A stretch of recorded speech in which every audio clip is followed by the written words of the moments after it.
bentuk dakwah itu seringkali disampaikan dalam 3 hal. Dan ini ketiga hal ini sebenarnya mencakup seluruh aspek kehidupan kita di tengah masyarakat. Dan 3 hal ini tidak boleh berdiri sendiri. Kalaupun berdiri sendiri, maka dia tidak memberikan energi yang besar dalam perubahan di tengah masyarakat. Karena dakwah itu kan intinya perubahan kepada yang baik. Yang baiknya apa? Sesuai dengan jalan Allah. Makanya dakwah itu mengajak kepada jalan Allah Subhanahu wa taala. Ud'u ila sabili rabbika bil hikmah, gitu ya. Nah, ada 3 macam jenis dakwah ini. Yang pertama adalah bil lisan. Gitu ya. Dalam bil lisan. Dakwah bil lisan. Kalau kalian mengajar nanti di kelas, sebenarnya kalian sedang berdakwah bil lisan. Dan ini yang sebenarnya yang selalu kita sebut public speaking. Ya, public speaking. Dan semua guru agama lulusan PAI itu adalah orang yang ahli public speaking, ahli mengajar, ahli berbicara, pandai berbicara dengan lisan. Kalau di Fakultas Dakwah itu kita sekarang atau di KPI ini sekarang ini menjadi para mubaligh ini, gitu ya, baik di PAI maupun di komunikasi penyiaran Islam, bil lisan inilah prodinya. Komunikasi penyiaran Islam itu bil lisan, artinya orator. Pantang lihat mimbar gitu ya. Jadi sangat sulit kita mengatakan kalau komunikasi penyiaran Islam tidak mampu berbicara di depan orang. Makanya kan wajib kita ngambil mata kuliah public speaking itu supaya pandai bicara. Jadi orang yang dakwah bil lisan berarti dia pandai ceramah, pandai bicara, gitu. Yang kedua, bil qalam. Dengan pulpen, dengan pena. Makanya kan surah Al-Alaq 1 sampai 5 itu adalah salah satu pondasi dakwah bil qalam. Kalau dalam bahasa sekarang literasi dakwah, literasi pendidikan. Saya mengajar literasi pendidikan di semester 5 juga di jurusan pendidikan agama Islam. Jadi bil qalam, bagaimana menulis? Jadi bisa bil lisan, yang kedua adalah bil qalam, menulis kitabah, al-kitabah. Gitu ya. Al-kitabah. Jadi kalau Imam Syafi'i itu mengatakan ilmu itu seperti binatang buruan. Ya, maka ikatlah binatang buruan itu dengan tulisan. Nah, kita pun berdakwah dengan tulisan. Saya alhamdulillah berdakwah dengan lisan. Setiap hari Jumat saya khutbah. Ini besok hari Sabtu udah mulai ada ceramah sekarang karena kondisi sudah makin membaik. Ada di masjid, ada di perkumpulan, ada komunitas, sudah mulai.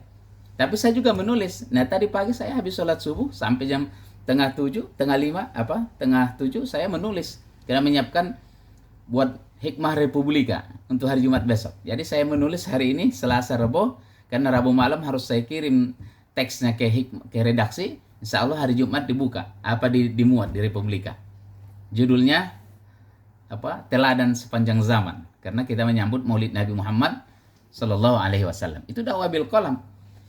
Dan tulisan-tulisan saya di Hikmah Republika, tulisan saya di Dinamika Umat, di buletin kami itu nanti akan disatukan menjadi sebuah buku. Dan alhamdulillah sudah terbit 6 buku, 5 buku diantaranya adalah bunga rampai kumpulan dari tulisan-tulisan saya di buletin dan di Hikmah Republika. Itu dakwah bil qalam. Yang ketiga, dakwah bil hal.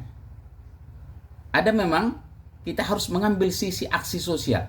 Artinya apa? Seluruh aktivitas pemberdayaan umat di tengah masyarakat itu semuanya adalah dakwah. Aksi-aksi sosial Islami yang kita lakukan di masyarakat dalam rangka memberdayakan umat, memberdayakan yatim duafa, memberdayakan orang-orang yang kehilangan pekerjaannya, ya kan, dalam komunitas-komunitas apapun, semua itu adalah dakwah. Jadi kalau ada komunitas pencinta binatang, komunitas yang mengumpulkan atau mengurus orang-orang fakir miskin, mengurus orang-orang yang terlantar, orang gila, semua itu adalah dakwah. Nah, apa yang kita maksud dengan kolaborasi di sini?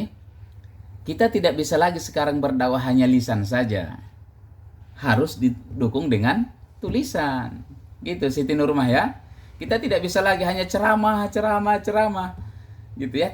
Kenapa? Karena jamaah kita itu tidak hanya sedang mendengar, tapi juga ada yang sedang membaca.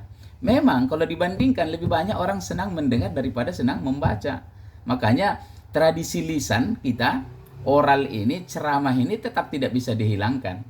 Ya kan? Tetap saja itu sejak zaman dahulu sampai kapanpun tetap bicara. Dan Allah yang mengajarkan kita pandai bicara. Jadi public speaking itu kalau Pak Kiai Didin menyebutkan dalam surah Ar-Rahman, ya kan? Ar-Rahman 'allamal Qur'an khalaqal insan 'allamahul bayan. Allah yang mengajarkan kita bicara untuk menjelaskan.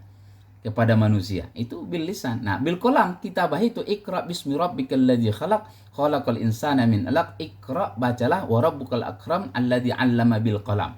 Qalamnya itu menulis. Nun wal qalami wa ma yasturun. Nun dengan apa yang sudah ditulis. Jadi dakwah kita juga bisa dengan lisan. Yang ketiga adalah dengan dakwah bil hal. Nah, teman-teman mahasiswa semuanya, setiap kita punya kekuatan di sini. Ada yang kuat dengan bil lisannya, ada yang kuat dengan bil qalamnya, ada yang kuat bil halnya.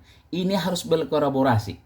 Jadi dalam suatu kegiatan dakwah itu tidak bisa lagi sendiri, tapi perlu mungkin 3, 5 atau satu komunitas kita buat, atau satu kelompok, satu tim, sehingga kuat kita. Bil lisannya kuat, bil qalamnya kuat, bil halnya kuat. Tinggal nanti adalah medianya apa, gitu ya. Medianya apa, dan media itu juga sangat menentukan, ya.